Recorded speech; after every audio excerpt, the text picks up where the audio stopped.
सबसे ज्यादा आनंद शंकर जी से पूछा जाए कौन से दिन आता है, तो शिव जी कहेंगे मुझे हर चीज बड़ी पसंद है। शिव जी से पूछा वो क्यों? पार्वती जी ने जब तप करा था, साधना करी थी, उपास करा था, व्रत करा, पार्वती जी ने ऐसा व्रत करा, ऐसा तप करा, ऐसी साधना करी, उस व्रत से मैं बड़ा प्रसन्न हूँ। सबसे ज्यादा प्रसन्न मेरे शंकर तीज के दिन होते हैं, सबसे ज्यादा प्रसन्न। और माताओं से निवेदन रहा है, बार बार कहते हैं आप अगर इसका व्रत नहीं भी करते हो तो भी 5-6 वृक्ष की 7 वृक्ष की पत्तियों को तोड़कर तीज के दिन शंकर भगवान को समर्पित कर दो। शंकर जी उस व्रत को स्वीकार कर लेते हैं, इतने प्रसन्न हो जाते हैं। मेरे शिव की प्रसन्नता है तीज का कि कल है तीज। शंकर और पार्वती 16 दिन तक तैयार हुए थे और तैयार होने के बाद शिव और पार्वती शिव महापुराण के यजमान बनकर जा रहे थे। तो कल का दिन है, वो शुक्ल पक्ष की तीज आती है, वो उस दिन शंकर और पार्वती शिव महापुराण के यजमान बनकर कथा सुनने के लिए गए थे। 16 दिन तक पार्वती और शंकर का श्रृंगार होता है। उसमें से आज का दिन सिंधारा दूज का होता है। क्यों सिंधारा दूज कहते हैं? सिंधारा दूज का मतलब क्या है? क्यों हिंदू धर्म में सिंधारा दूज मनाई जाती है?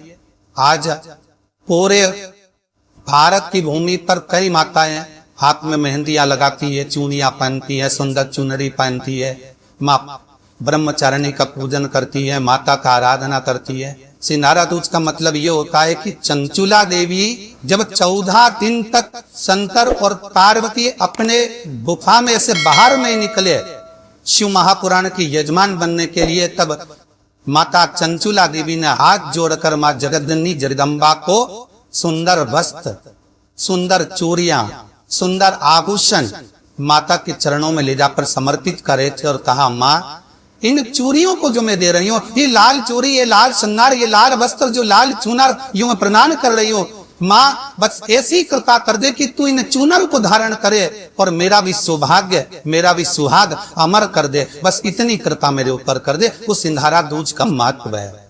आज भारत की भूमि की सभी माताओं को सिंधारा दूज का बहुत बहुत बधाई। माता पार्वती, गणगौर महारानी, ब्रह्मचारिणी महारानी, माँ जगत जननी आपके सुहाग को अखंड सौभाग्यवती बनाए, यही भगवान से प्रार्थना। जैसे चंचुला देवी ने माता पार्वती से निवेदन करा था, आप भी एक भाव से निवेदन कर। आपको अगर ऐसा महसूस होता है कि किसी ने आपकी दुकान पर बंधन कर दिया, आपका व्यापार बंद लिया, 4 दिन दुकान अच्छी चल रही है और 4 दिन बंद हो रही है, तो महाराज तो निवेदन करूंगा मैं आपको ऐसा लग रहा है कि आपका व्यापार अब 4 दिन अच्छा चल रहा है, फिर गिर रहा है, फिर चल रहा है, फिर नीचे आ रहे हैं, जब आपको ऐसा लगे या किसी की तबीयत थोड़े दिन अच्छी हो रही है, फिर गिर रहा है, फिर अच्छी हो रही है, फिर बेकार हो रही है, फिर अच्छी हो रही है, फिर बेकार हो रही, दवाई खा रहे हो नहीं लग रही, तो आप तो प्रयास कर रहा है थोड़ी सी काली तिल्ली लेना महाराज जी, उसमें एक बमूल का कांटा लेना, काली तिल बमूल का कांटा, और किसी भी वृक्ष की 5 पत्तियां लेना। मैं उसको लेता अपने दुकान में व्यापार में, ये जिसको औषधि ना लग रही हो, जिसका स्वास्थ्य गड़बड़ हो रहा हमारा, उसका स्पर्श कराकर या 21 बार उस पर से उतार है, और उतार में क्या नाम लेकर है? अवधूतेश्वर महादेव। कौन सा महादेव?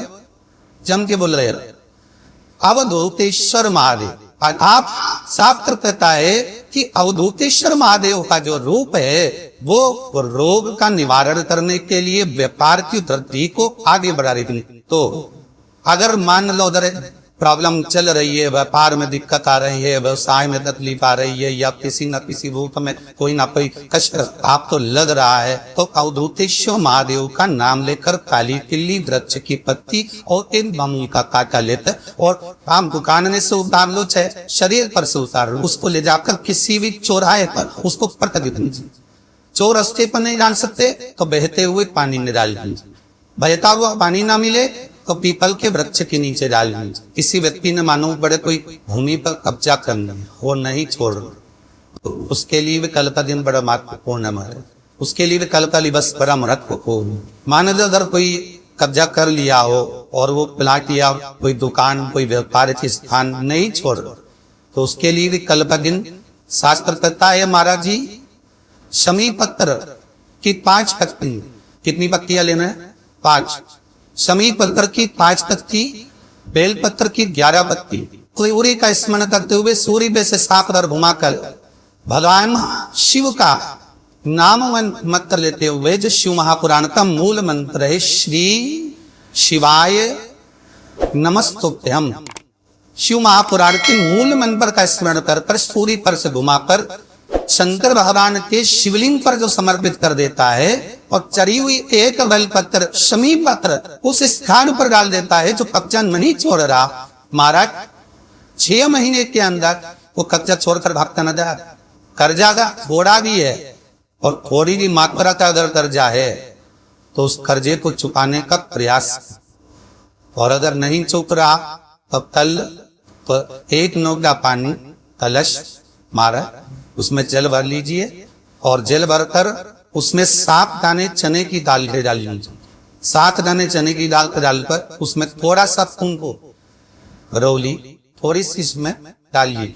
3 शमी पत्र 1 बेल पत्र उस सब जल के अंदर डालिए और डालकर सूर्य नारायण भगवान को दर्शन करते समय जल छोड़ते समय उत्तर की ओर आपकी दृष्टि जब उत्तर का जो भाग हो उस ओर जल का भाग थोड़ा सा छोड़े। आखिरी का बचा हुआ जब जल और बेलपत्र शमी पत्र है एक साथ जब छोड़े तो जितना अपने मन में भाव हो कि हमारा इतना कर्जा है बाबा वो चूक जाए, या कोई पैसे नहीं दे रहा है उसका भी स्मरण कर सकते हैं कि हमारा इतना उपके लेना, और वो जल शमी पत्र बेलपत्र उसी समय पर नीचे डाल लें। उसका चीथा थोड़ा सा अपने ऊपर लेकर प्रवेश कर ज्यादा से ज्यादा 5 महीने 6 महीने कहीं ना कहीं बाबा ऐसी कृपा कर देता है, कोई सहयोग कोई धन कोई संपदा कोई व्यापार ऐसा बना देता है कि पैसा हाथ में आता है और कर्जा चूक जाता है। ये बाबा ये, और एक बात तो याद रखना हमें कि इसी से लेकर नहीं देना है पैसा, भगवान से ये निवेदन करना है हमको कि बाबा हमको ऐसा देता है दे, ऐसा धन हमारा खुद का दे जिससे हम अपने पैसे से कर्जा चुका। एक बात को ध्यान से सुनिएगा, विवाह हो शादी संतान प्राप्ति विवाह के बाद में विवाद या किसी नए कार्य के लिए आगे बढ़ रहे हैं और उसमें अड़चन आ रही है तो एक बार किसी ज्योतिष आचार्य के पास जाकर पूछना, वो बता देगा या तो मंगल या शनि कुछ ना कुछ कोई ना कोई पूर्व ग्रह का तकलीफ दे रहा होगा। ज्योतिष आचार्य के पास जाएंगे वो कहे जितने भी ग्रह हैं चाहे राहु हो केतु हो मंगल हो शनि हो बुध हो भूम हो सूर्य हो, ये सारे जो ग्रह हैं ये शंकर भगवान के शिवलिंग के पास में विराजमान है। शिवलिंग के पास में विराजमान, कभी मौका मिल जाए विवाह शादी में देरी हो रही हो या कोई नया कार्य चालू कर रहे हो उसमें देरी हो रही हो या कोई सर्विस के लिए नौकरी के लिए जा रहे हो और वो कार्य नहीं हो रहा हो तो एक धतूरा, केवल एक धतूरा, उस धतूरे को फोड़कर उसके अंदर का फल निकाल उस फल को शिवलिंग पर चढ़ा को 1 लोटा जल शंकर भगवान को समर्पित कर समर्पित करो।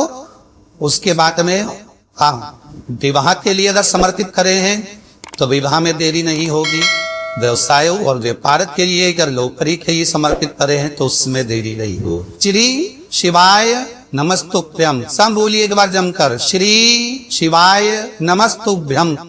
टेंटिकल जरूर करा, ऐसी और वजह हमारा झूठ तो नहीं बोल रहा, शास्त्रों की बातें हमारे जीवन ने हमें सुख प्रदान करें, इसलिए इस भाव का आनंद करते हुए आज भी दरगाह को विराम देते हैं।